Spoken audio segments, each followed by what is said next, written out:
Magandang araw mga mag-aaral. Isa na namang puno ng aral at kaalaman ang ating matututunan ngayong araw. Ako, si Ginoong Gabriel Magay, guro mula sa mataas na paaralang pambansa ng 20 Reales. Ako po ang inyong magiging guro sa Araling Panlipunan 7 sa araw na ito. Kaunting paalala po, ihanda po ang inyong mga kagamitan na makakatulong sa pag-aaral sa oras na ito. Ang ating pong MELS o pamantayan sa pagkatuto sa araw na ito ay nasusuri ang mga anyo, tugon at epekto ng neokolonyalismo sa Timog at Kanlurang Asya. So inaasahan po natin sa pagtatapos ng ating aralin, inyong masusuri ang mga naging anyo, tugon at epekto ng neokolonyalismo sa mga bansa sa Timog at Kanlurang Asya. Nung nakaraang FB Live, tinalakay ang nasyonalismo sa mga rehiyon ng Timog at Kanlurang Asya. Ngayong umaga po, ating susubukin ang inyong natutunan at talas ng memorya tungkol sa naging talakayan noong nakalipas na FB Live. Handa na ba kayo? Ano ang dalawang anyo ng nasyonalismo? Ilagay po ang inyong sagot sa comment box.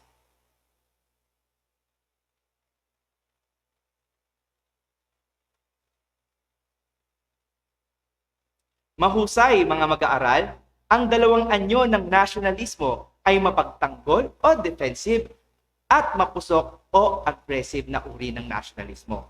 Ngunit ano nga ba yung pinagkaiba ng dalawang uri ng nasyonalismong ito? Meron naman po akong dalawang larawan na parehas na nagpapakita ng dalawang uri ng nasyonalismo. Inyo lamang kung tutukuyin kung alin po dito sa dalawa ang nagpapakita ng mapusok o agresibong uri ng nasyonalismo at mapagtanggol o defensive na uri ng nasyonalismo. Ilagay po ang inyong sagot sa comment section.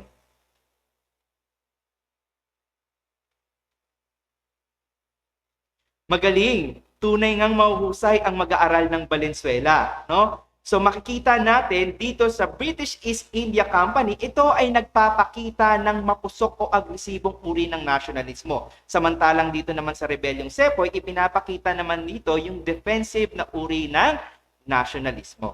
So bago po natin tuluyang buksan ang ating aralin sa araw na ito, meron lamang po akong hinandang maikling panggising ng inyong kaisipan. So, susuriin nyo lamang po at tutukuyin yung mga larawang ipinapakita at pagdudugtong-dugtungin ang mga larawang ito upang makabuo po ng isang salita.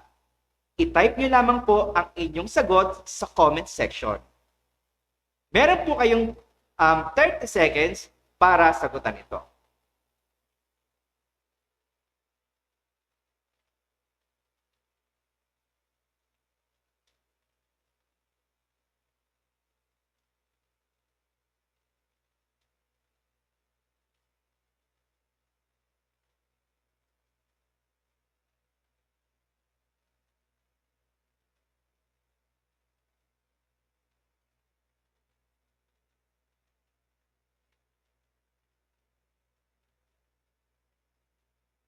Tama, ito ang neokolonyalismo. So bago po tayo mag-umpisa sa ating talakayan, ipapakita ko muna sa inyo yung magiging daloy ng ating talakayan ng neokolonyalismo.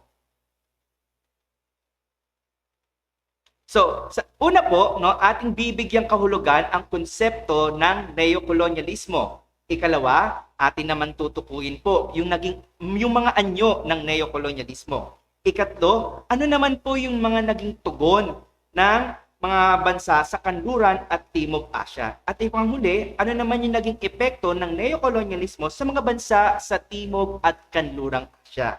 Mga mag-aaral ng Valenzuela, handa na ba kayong busugin ang inyong mga kaisipan sa bagong kaalaman?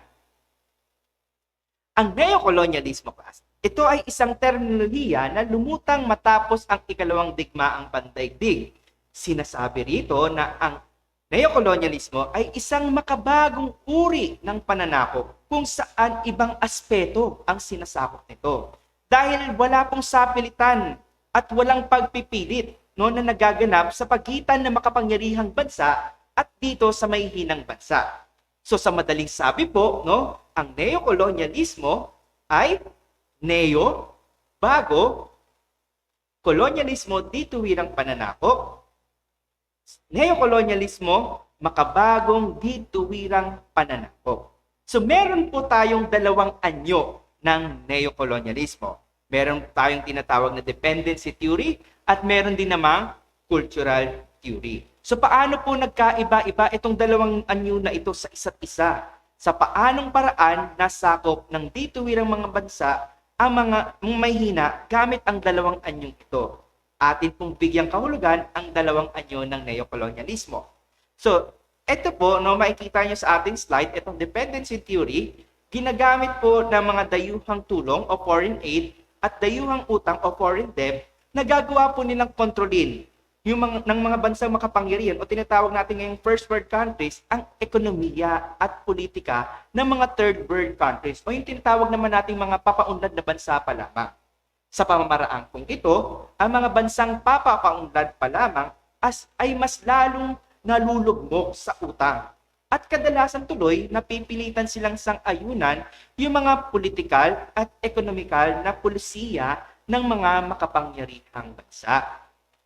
Sa kabilang banda, ito naman pong covert operation, ito po ay isang uri ng lihim na pagkilos ng mga military upang masunod ang kanilang nais. Isang halimbawa na lamang po nito ang pagtulong ng Estados Unidos sa bansang Iran noong panahon ng kudeta sa Iran.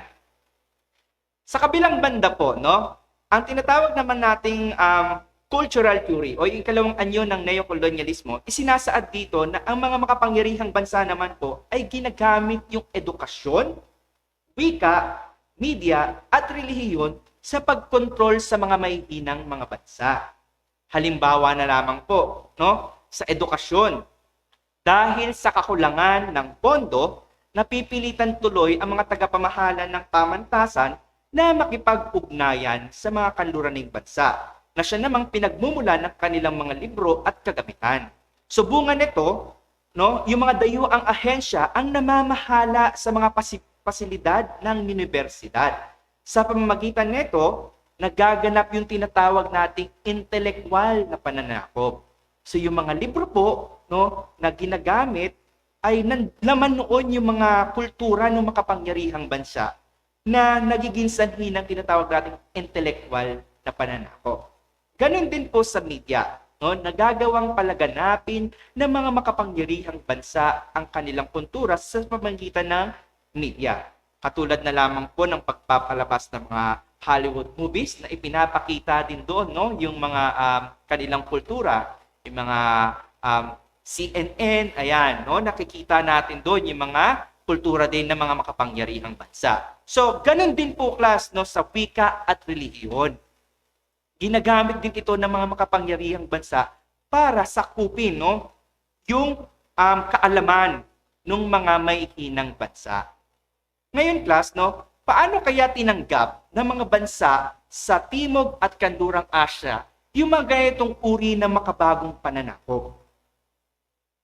So ano yung mga naging tugon nila? Una,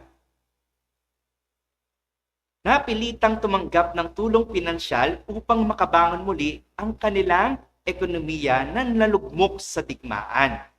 Ikalawa, pagpayag sa pang-ekonomiya at pang-militar na pagkasundo. Ikatlo, pagpapatupad ng liberalismong pang-ekonomiyang patakaran. Ikaapat, pakikipagkasundo upang mapataas ang kita ng bansa. At ikalima, paghingi ng tulong teknikal o pagbuo ng mga makabayang samahan tulad ng Palestine Liberation Organization. Hindi nga natin maitatanggi na naranasan ng mga Asyano, particularly sa Timog at Kanlurang Asya, itong makabagong pamamaraan ng pananakop. Subungan nito, nagkaroon ng epekto sa mga bansang papaunlad ang panibagong pamamaraan ng pananakop o yung tinatawag nating neokolonyalismo. So ano po yung naging epekto ng neokolonyalismo sa mga bansa sa Timog at Kanlurang Asya? Ano-ano ba yung mga yon? Una, nagkaroon ng tinatawag nating overdependence. Ikalawa, nagkaroon ng loss of pride. At ikatlo naman, yung tinatawag nating continued enslavement. So naging palaasa po dito ang mga umuunlad at mahihirap na bansa sa larangan ng pananalapi, politika, panlipunan at maging kapakanan ng bansa dahil sa patuloy na pagtulong ng mga mayayamang bansa o yung mga makapangyarihang bansa. So ang tanong dito, paano ba natin maiiwasan yung ganitong bagong pamamaraan ng pananakop na tinatawag nating neokolonyalismo? Merong pwede natin po ipakita yung pagmamahal natin sa ating bansa. Sa paano pamamaraan natin maipapakita yung pagmamahal sa bansa? Of course, pagiging makabayan at pagiging makabansa. And of course, I know marami pang iba na pwede nating gawin para maiwasan yung neokolonyalismo. So, bilang pagtatapos po, meron po akong iiwan sa inyong kataga galing kay Kwame. Sinasabi niya dito na the neocolonialism of today represents imperialism in its final and perhaps its most dangerous stage. Tunay nga talagang nakakatakot ang ganitong uri ng pananakop sapagkat itong neocolonialismo o ang tinatawag natin makabagong pamamaraan ng pananakop ay tahimik lamang kumikilos. Minsan, di natin namamalayan na tayo na pala ay banyaga sa sarili nating bayan. Unti-unti tayong nawawalan ng pagkakakilanlan dahil sa patuloy na pagpasok ng mga makapangyarihang bansa gamit itong makabagong uri ng pananakop o itong neocolonialismo. Bilang pagtatapos po ng ating talakayan, ating lamang pong subukin ang inyong natutunan tungkol sa dalawang anyo ng neocolonialismo. So, maipapakita po ko sa inyong mga larawan. Tutukuyin nyo lamang po kung ito ba ay politikal na uri ng neocolonialismo o kultural na uri ng neocolonialismo. Handa na ba kayo? Unang larawan. Ikalawang larawan.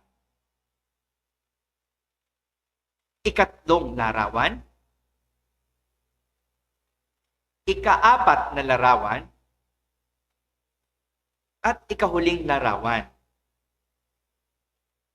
Ayan, mga mag-aaral ng Valenzuela.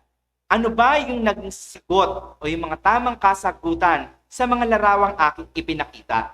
Narito po.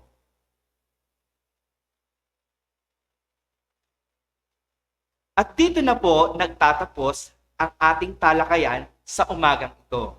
Muli, ako po si Ginoong Gabriel M. Magay mula sa Mataas na Paaralang Pambansa ng 20 Reales National High School.